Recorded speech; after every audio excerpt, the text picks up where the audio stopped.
wisely. This is the story of Green Mountain Coffee Roasters' dark magic, told in the time it takes to brew your cup. First, we head to Vermont and go to our coffee shop and meet Dave. Hey. Why is dark magic so spellbindingly good, he asks? Let me show you. Let's go. So we climb, hike, see a bear. Whoa. Reach the top. Dave says dark magic is a bold blend of coffee with rich flavors of Uganda, Sumatra, Colombia, and other parts of South America. Like these mountains, each amazing on their own, but together, magical. All for a smoother tasting cup of coffee. Green Mountain Coffee Roasters, packed with goodness. At Farmers, we've seen almost everything, so we know how to cover almost anything, even a red-hot mascot.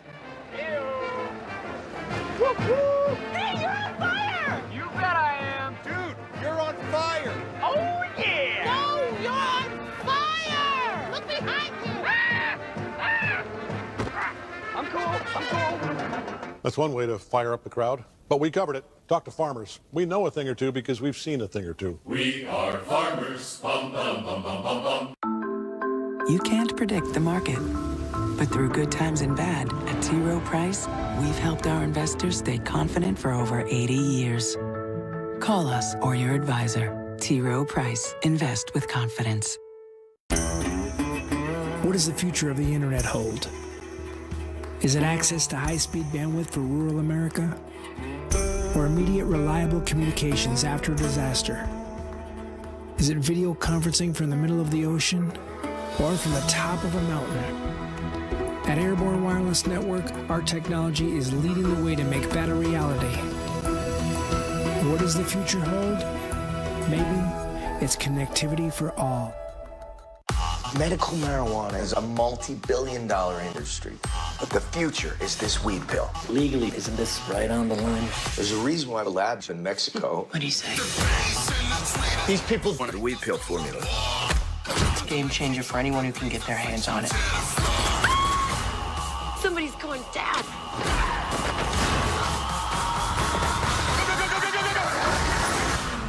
I don't think you can survive that. Ringo. Rated R. In theaters Friday. Now that Karen's taking Osteo-Biflex, she's noticing a real difference in her joint comfort. She's single. And high levels of humiliation in her daughter. In just 7 days, your joint comfort can be your kid's discomfort. Osteo-Biflex, made to move. You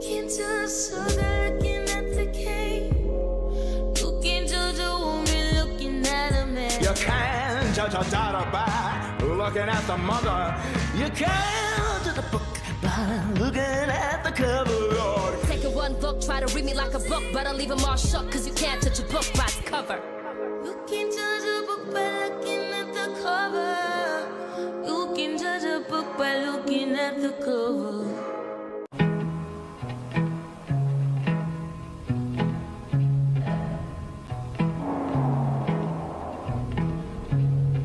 There are two types of people in the world.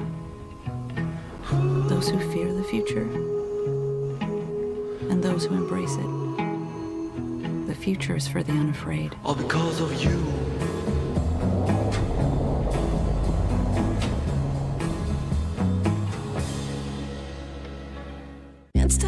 Give in to new Temptation Mascara from Maybelline, New York. Our most addictive volume. Creamy formula infused with coconut extract. Lashes so soft, so dense, so tempting. New Temptation Mascara, only from Maybelline, New York. Hollywood's biggest night is brought to you by Maybelline, New York. Make it happen.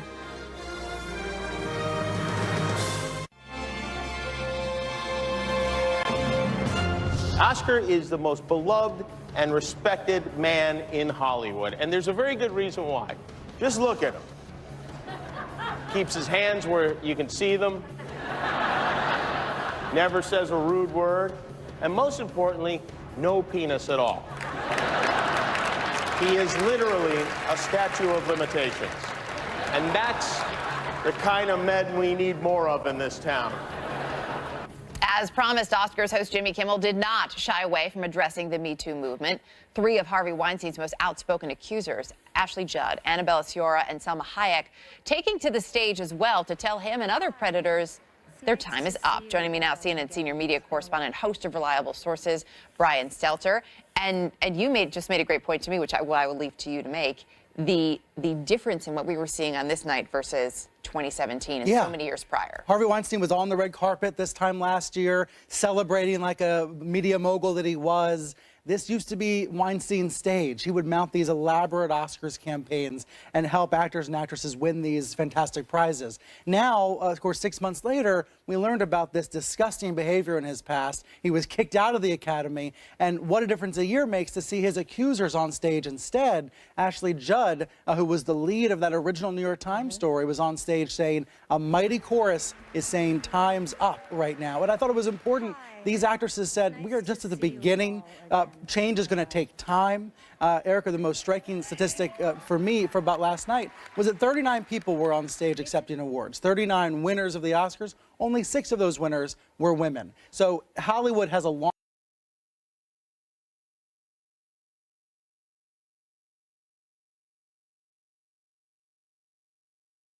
that we saw over Oscars So White, they are trying. Yes, right? I remember and there that was talk hashtag. about Right, that with this right. Frances McDormand saying we all need inclusion writers. We need to make sure there's more diversity both on screen and behind the screen. And at the same time, not only was it Oscars So White, we saw a lot of Oscars So Male last night too. There's still some catching up to do. A lot of it. Exactly. Hollywood talks the talk, doesn't always walk the walk. And certainly last night, for example, Jordan Peele was the first black screenwriter to win for original screenplay for Get Out. An incredible movie, a huge night for him. But we're still talking about those kinds of firsts when it comes to racial and gender parity. It's a reminder that Hollywood, like other industries, has a long way to go. And I think as much as this was a self-congratulatory night, there were signs of those barriers that still need to be broken. Meanwhile, The Shape of Water wins for Best Picture. Lots of other films picked up an award here or there. Allison Janney had a wonderful speech. Gary Oldman won as well. There was sort of something for everyone last night. Yeah. But like you said, the issues of gender and racial equity, I think, very visible on stage. Yeah, absolutely. Brian, good to see you. Thank you. Thanks for staying up late for us, too. Time now for CNN Newsroom with John Berman.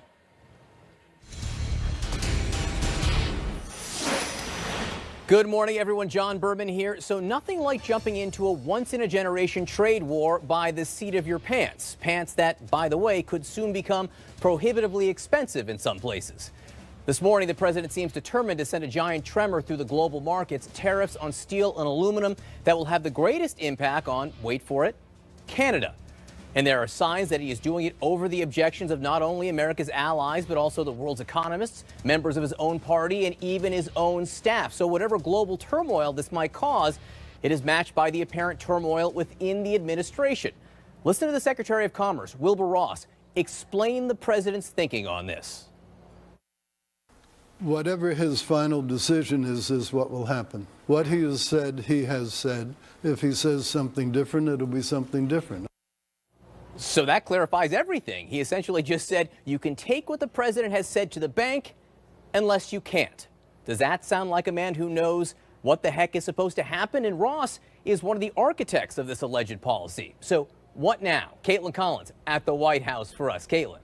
Yeah, not a lot of confidence there, John, in that statement that these are actually going to be implemented this week. And the president contributing to that uncertainty again this morning by dangling the idea that if Mexico and Canada could renegotiate NAFTA in a way that is favorable to the United States, in a way that the president likes, that he might take those tariffs away before he's even implemented them, tweeting that idea out this morning saying, quote, tariffs on steel and aluminum will only come off if new and fair NAFTA agreement is signed. Now, John, that comes one day after the president's trade advisor, Peter Navarro, said that no countries will be exempt from these new tariffs once they are implemented, and was on Fox a little bit after the president tweeted that this morning, again saying that they were drawing a firm line in the sand right there. But the president really throwing a wrench into that with this idea on Twitter this morning, continuing with this, bucking the criticism that he's receiving from other world leaders. We actually just got a call from a readout of the president's call with Prime Minister Theresa May regarding these tariffs. And the White House says that they raised this idea, but according to a spokesperson for May, she actually voiced her great concern over those potential tariffs and the effect that it would have. But the president seems to be bucking that idea for right now, John. All right, yeah, well, Theresa May doesn't like it because it hurts British exports of steel to the United States. It hurts the U.S. allies probably more than it hurts the people it's targeted against. Not the only stuff the president is writing about this morning, Caitlin, once again on the subject of Russia. Yeah, that's right, John. The president actually was tweeting this morning about the investigation into Russian meddling in the election and whether or not there was any collusion with the Trump campaign. He tweeted this morning, I think we have it here. He said, "Why did the Obama administration start an investigation into the Trump campaign with zero proof of wrongdoing long before the election in November?" He says they wanted to discredit so Crooked H, as in Hillary Clinton, would win. He calls it unprecedented and says it was bigger than Watergate.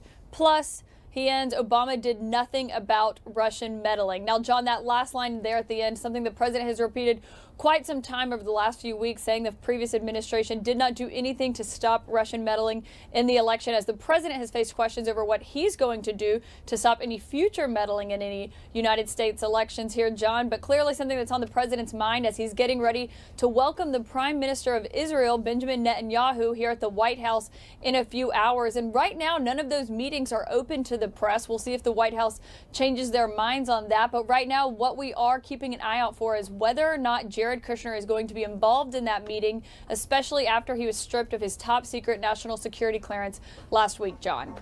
Very key question there. All right, Caitlin Collins for us at the White House. Joining me now, CNN political commentators Rich Lowry and Matt Lewis in Washington.